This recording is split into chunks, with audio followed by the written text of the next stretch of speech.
Good morning, family and friends. The second chapter of Mark, verses 1 through 12. Don't give up.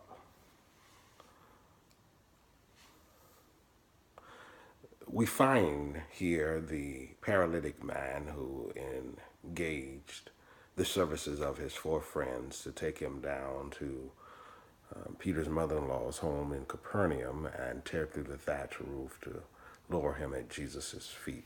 Let's move back and look at the backdrop to this.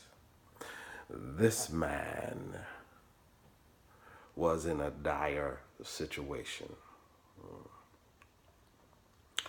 Many of us find ourselves in dire and desperate situations, and we seek all manner of remedies.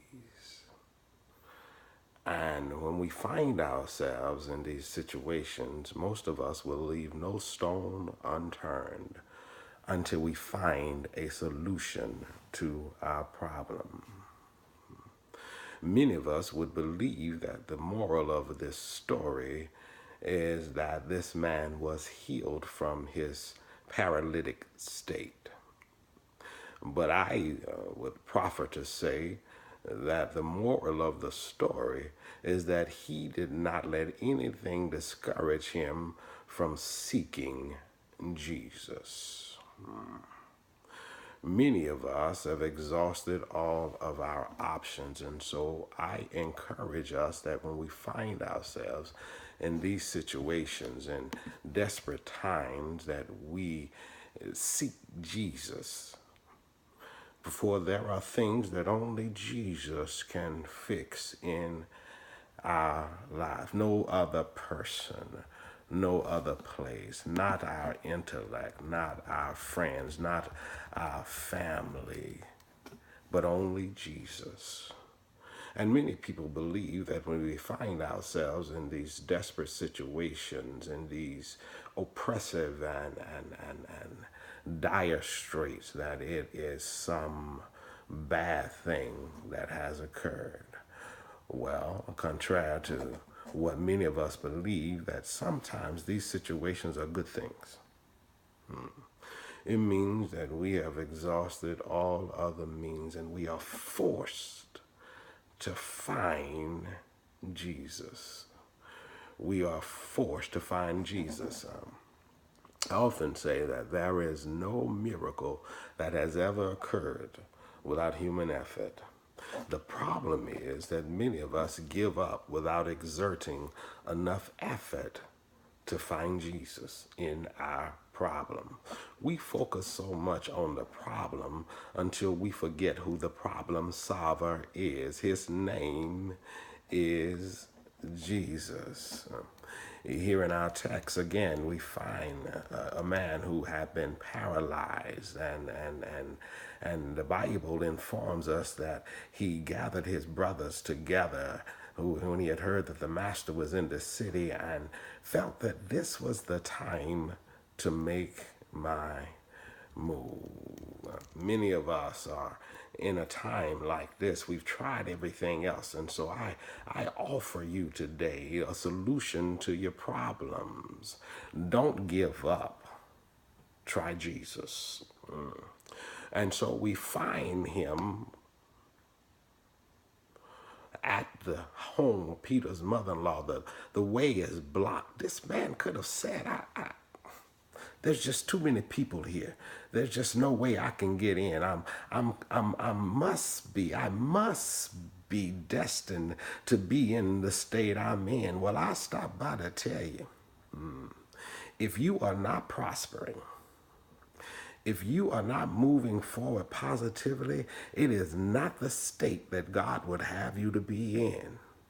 He's waiting for you to make a human effort to receive your miracle.